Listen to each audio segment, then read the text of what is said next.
Hello everyone, first time మన channel చూస్తుంటే subscribe చేసుకుని పక్కన ఉన్న బెల్ ఐకాన్ యాక్టివేట్ చేసుకోవడం మర్చిపోవద్దు. వీడియోలోకి వెళ్ళినట్లయితే ఉదయాన్నే దుగ్గిరాల ఇంటికి లాయర్ని పిలిపిస్తాడు సుభాష్. ఇక దాంతో అందరూ కూడా హాల్లోకి వస్తారు. అప్పుడే రుద్రాని రాహుల్తో, ఇన్నాళ్ళకి నా కల నెరవేరబోతోంది, ఈ ఆస్తిలో వాటా తీసుకొని మనకు నచ్చినట్టుగా మనం బ్రతకచ్చు అని అంటూ చాలా మురిసిపోతూ ఉంటుంది. ఇంతలో లాయర్ గారు రానే వస్తారు. అప్పుడే కావ్య తీసుకొచ్చి లాయర్ గారికి కాఫీ ఇస్తుంది.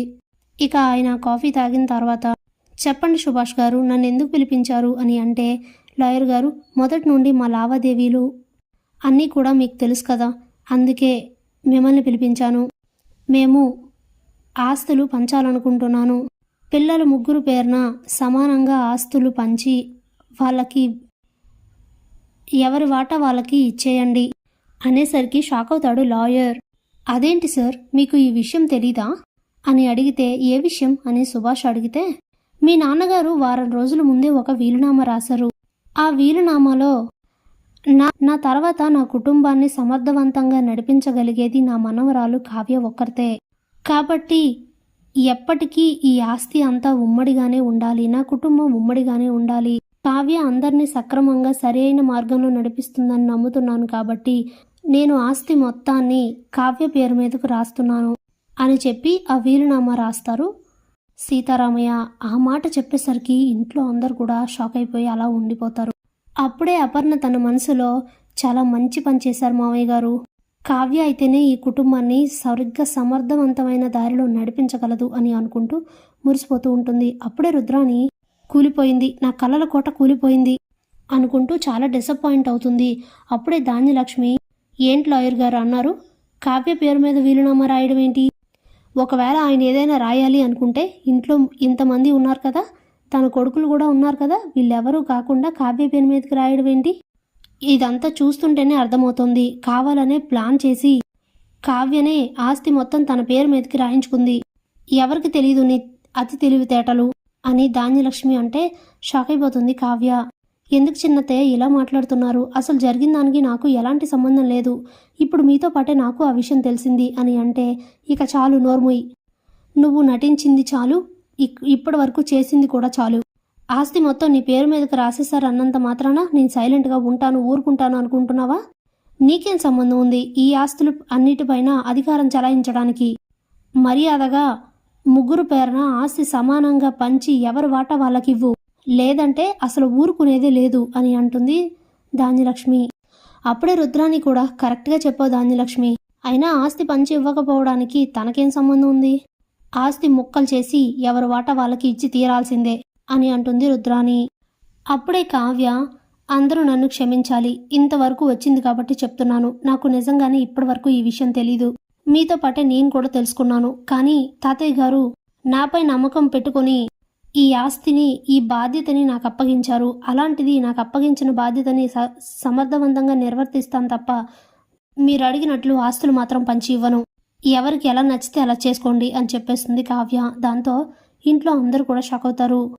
అప్పుడే ధాన్యలక్ష్మి వచ్చి కావ్యతో, ఎందుకు పంచివ్వవు, నీ ఒక్కదానికే ఆస్తి మొత్తం ఉండాలని, నువ్వు నీ భర్త మాత్రమే అనుభవించాలని ఇదంతా చేస్తున్నావని నాకు ముందే తెలుసు కావ్య, అందుకే ఇదే టైంకి కరెక్ట్గా ఇంట్లో అడుగు పెట్టావని కూడా తెలుసు. మామయ్య గారి చేతిలో ఆస్తులు ఉన్నప్పుడే పంచి ఇవ్వమని గట్టిగా అడిగిందాన్ని, అలాంటిది ఇప్పుడు ఈ ఇంటితో ఏ సంబంధం లేని నీ చేతిలో ఆస్తులుంటే నేనెందుకు ఊరుకుంటాను అనుకుంటున్నావు?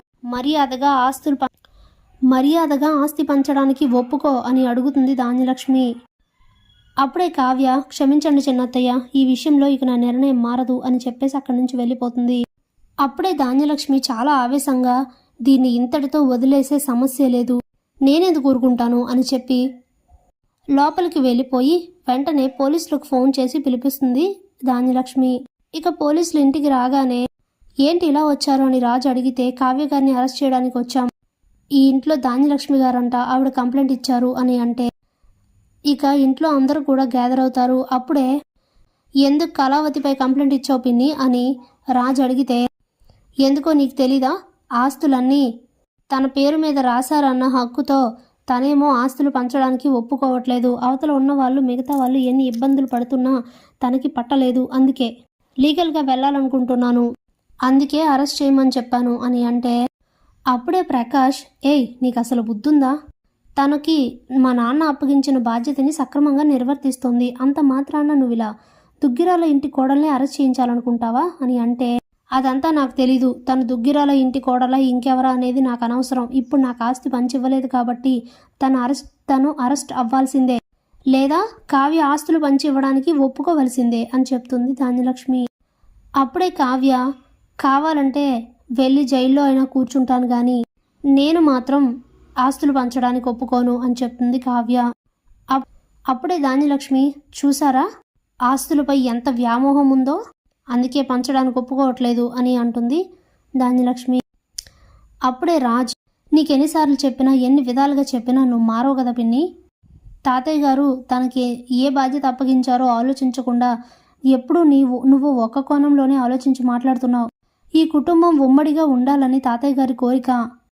తాతయ్య గారు కళావతికి అందుకే ఆ బాధ్యతని అప్పగించారు, అందుకే తను అలా మాట్లాడుతుంది తప్ప ఇంకేం లేదు. ఇప్పుడేంటి, కళావతి అరెస్ట్ అవ్వాలి అంతే కదా, ఎస్ఐ గారు మీరు తీసుకువెళ్ళండి అని చెప్తే అప్పుడే అపర్ణ, రాజ్ ఏంట్రా అలా మాట్లాడుతున్నావు అని అంటే, తీసుకువెళ్ళని అమ్మా, ఏ కోర్టులో కేసు వేసినా కూడా కళావతి చేసింది తప్పని ఎవరు అనుకోరు, తిరిగి క్షేమంగా ఇల్లు చేరుతుంది కళావతి, మనమేం కంగారు పడాల్సిన అవసరమే లేదు, నువ్వు ధైర్యంగా వెళ్ళు కళావతి, ఏం జరుగుతుందో నేను చూస్తాను అని అంటాడు రాజ్.